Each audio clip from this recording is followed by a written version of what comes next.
Bonjour et bienvenue pour ce nouveau numéro de Ça bouge sur les marchés et je reçois aujourd'hui sur le plateau Quentin Raguetli, PDG d'Osmoson, société qui s'introduit actuellement sur Euronext Growth. Bonjour Quentin. Bonjour. Alors, fondée en 2014, votre société est spécialisée dans les solutions de dessalement d'eau alimentée par énergie solaire. Quentin, autant dire qu'on est au cœur d'un besoin fondamental, l'accès à l'eau, qui va devenir encore plus crucial, on l'a bien compris, dans les années à venir avec le réchauffement climatique. Tiens, si on plantait le décor, quel est aujourd'hui le besoin en eau potable et comment il va évoluer dans les années à venir, justement ? Alors, effectivement, la situation par rapport à la ressource en eau est de plus en plus tendue. Oui. On entend de plus en plus parler et je pense que la prise de conscience commence à être de plus en plus forte qu'il y a un souci par rapport à la ressource en eau. Et en même temps, il y a un paradoxe parce que finalement, quand on regarde la planète Terre, c'est la planète bleue couverte à 70% par l'eau. Malheureusement, toute cette surface et toute cette quantité d'eau, à plus de 97%, c'est de l'eau salée. Oui. Et finalement, quand on regarde la ressource en eau qu'on peut utiliser, qui est une ressource d'eau douce pour nos besoins, elle ne représente que 0,7%. Alors une partie entre 97 et 0,7, c'est les calottes glaciaires qui ne sont pas encore en utilisation par rapport à nos besoins. Et donc, on a une ressource qui est contrainte, très limitée finalement, et en plus qui est fortement perturbée par le réchauffement climatique. Brutalité des changements de pluviométrie, augmentation des températures, et tout ça bouscule énormément l'accès à la ressource. Et puis d'un autre côté, on a une demande qui ne fait que croître. Au XXe siècle, on a multiplié par 6 la demande en eau. Sur la première moitié du XXIe siècle, on va augmenter de 50% encore la demande en eau. Et tout ça, c'est l'augmentation de la population, simplement. Donc plus la population internationale augmente, on le comprend bien, plus les besoins en eau sont importants. L'eau, c'est vital. Donc d'un côté, on a une demande qui est en très forte traction, et d'un autre côté, une ressource qui est contrainte, et on se retrouve dans une situation où en fait, la demande est plus importante que la ressource. Et aujourd'hui, on a déjà plus d'1 milliard de personnes qui n'ont pas un accès sécurisé garanti à l'eau potable. C'est déjà un problème. Et l'OCDE prévoit qu'en 2050, c'est la moitié de l'humanité qui n'aura pas un accès sécurisé. Et donc, dans ce contexte-là, nous, ce qu'on a voulu, c'est trouver des solutions pour apporter de l'eau à tout le monde et dans tous les contextes. Alors justement, on va dire, il y a déjà des techniques de dessalement d'eau de mer, sauf que votre technologie, elle a une spécificité, Quentin. Est-ce que vous pourriez nous l'expliquer ? Elle change un petit peu la donne. Exactement. En fait, on est parti sur 2 technologies matures. Une technologie de dessalement qui fonctionne par osmose inverse. Donc, c'est tout simplement une membrane qui a la capacité et la caractéristique, en fait, que si on essaye de pousser de l'eau salée à travers, il n'y a que la molécule d'eau qui va passer. Donc, c'est comme un super filtre qui ne laisse passer, à partir du moment où on met l'eau salée en pression, que la molécule d'eau. Donc, on peut séparer l'eau salée de l'eau douce. Ça, c'est une technologie classique. Si ça, c'est exactement. Donc, c'est une technologie qui est depuis 20 à 30 ans est déjà éprouvée.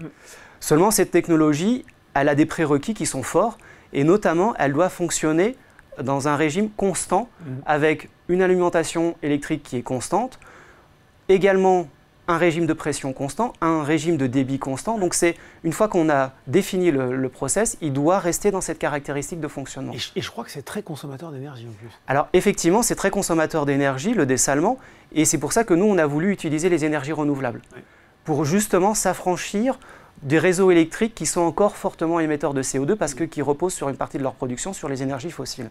Et donc, on utilise une autre technologie mature qui est l'énergie solaire par panneau photovoltaïque, qui en plus est une technologie qui est très démocratisée partout dans le monde. Maintenant, on trouve des panneaux solaires partout et c'est assez facile à installer et on a une durée de vie qui est assez exceptionnelle puisque maintenant, on a des garanties de plus de 25 ans sur les fonctionnements de panneaux solaires. Par contre, l'inconvénient de ces panneaux solaires, c'est que la production d'électricité est fortement intermittente. Il n'y a pas toujours du soleil. Il n'y a pas toujours du soleil, la nuit il n'y a pas de soleil. Le matin, le soleil il n'est pas au plus haut, donc l'intensité lumineuse n'est pas très forte, donc les panneaux ne vont pas produire beaucoup.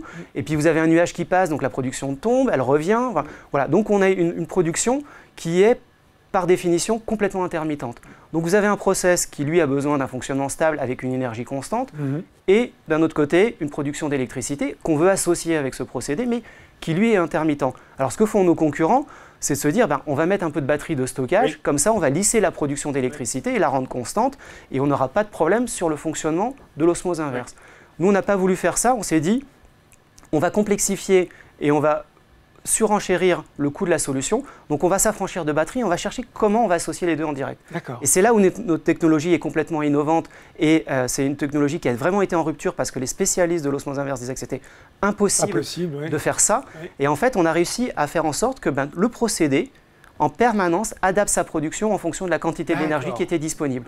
Et on a mis un équipement spécifique qui nous permet de contrôler en permanence la pression dans de manière mécanique, sans recours à de l'énergie électrique, et également des algorithmes intelligents qui nous permettent en permanence d'affiner, de prédire quelle est la puissance électrique maximale disponible et de recalculer en permanence les variations de production. Ça veut dire qu'on peut continuer à produire, peut-être un petit peu moins, mais uniquement avec de l'énergie solaire, quand je vous écoute, si j'ai bien compris. En fait, j'ai presque envie de dire que le moindre rayon de soleil, on garantit qu'on est capable de produire la moindre goutte d'eau dessalée.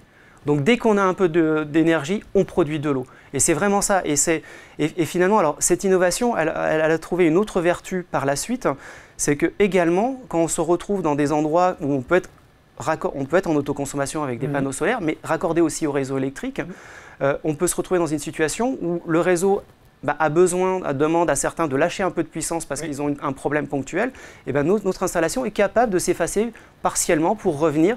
Et donc, je dirais, en fonction du réseau électrique, adapter la production d'eau, tout en garantissant quand même qu'au bout du bout, il y a bien de l'eau qui sera produite. Parce que l'eau, c'est facile à stocker. Et donc, on peut stocker de l'eau et puis... voilà. Bon, vous voyez venir, Quentin, c'est très beau sur le papier, mais est-ce que c'est opérationnel? Est-ce qu'il y a déjà des unités de dessalement Osmosun qui sont installées, qui fonctionnent? Alors oui, c'est très opérationnel, puisque Osmosun, comme vous l'avez dit, a été créé en 2014, mais aujourd'hui, à date, on a plus de 60 unités qui sont en fonctionnement à travers le monde pour des tailles complètement diverses, de petites capacités jusqu'à des capacités beaucoup plus importantes. Donc, et des unités qui tournent depuis des années, donc on a un retour d'expérience aussi par rapport à ça.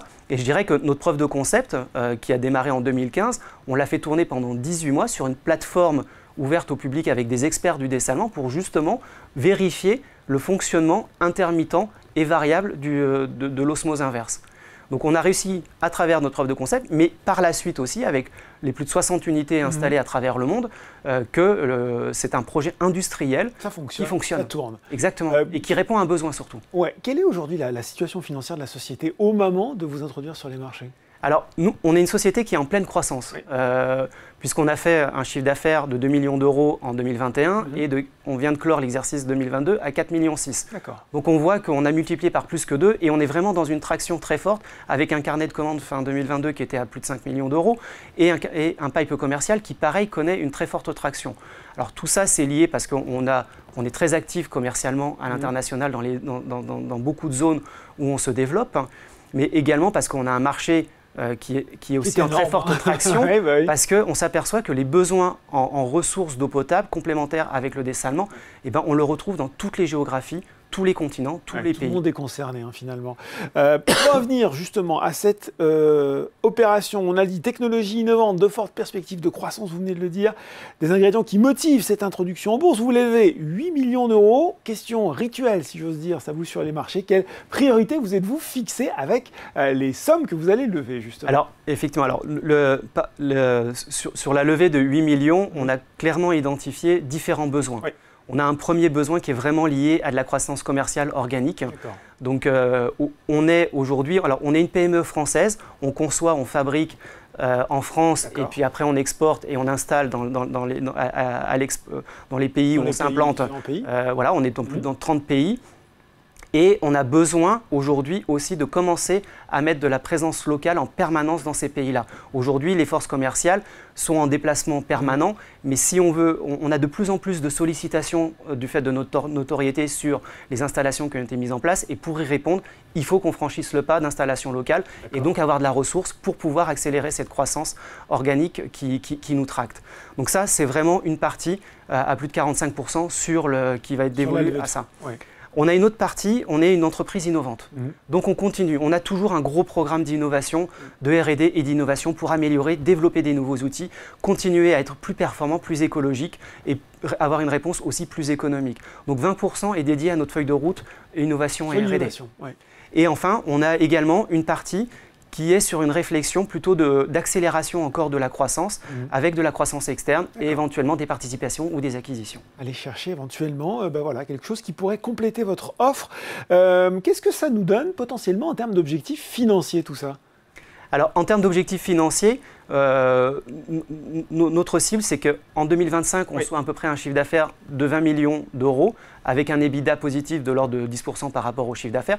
Sachant qu'en 2022, c'était l'année de bascule aussi où on est passé en EBITDA positif. Et on va continuer cette traction en 2027 avec un chiffre d'affaires de 48 millions d'euros, toujours avec un EBITDA qui, lui, à ce moment-là, va dépasser un peu les 20%. Donc on voit qu'on est sur une très forte traction sur le chiffre d'affaires et également cette évolution sur la rentabilité. Ouais. Je le disais, et on va peut-être finir là-dessus, Quentin, Osmoson, elle est au carrefour finalement des préoccupations actuelles. J'imagine que sa notation extra-financière, on n'en a pas encore parlé, est excellente. De quoi convaincre un investisseur, et peut-être même les plus jeunes d'entre eux, qui voudraient donner du sens à leur placement. On y est là. Exactement. Alors effectivement, on est une société qui est très sensible effectivement sur les critères extra-financiers aussi, tout ce qui est environnement social et bonne gouvernance. Il faut savoir qu'en 2019, quand on a fait une levée de fonds, on a des fonds d'impact qui sont rentrés et qui nous demandent régulièrement des reportings en termes de RSE et tous ces critères ESG. Et là, en début d'année, avec Etifinance, on a fait une notation pour voir où est-ce qu'on en était. Et on ressort avec une note de 72 sur 100 qui est élevée par rapport à l'ensemble des PME, où le benchmark d'Etifinance sur des PME français industriels est de l'ordre de 25. Ah oui, donc, 72 contre 25 en moyenne. Exactement. C'est pas mal. Bon ben voilà, merci beaucoup en tout cas pour ces explications, hein, Quentin Raguetli, PDG d'Osmoson, qui rentre en bourse très bientôt. Merci Quentin. Merci. Et si vous avez été convaincu par cette présentation, eh bien l'offre elle est ouverte jusqu'au 4 juillet pour un prix de l'action compris entre 5,10 € et 6,90 € bien sûr. C'est éligible au PEA PME. Ça bouge sur les marchés, c'est fini pour aujourd'hui, mais on se retrouve très bientôt pour un nouveau numéro.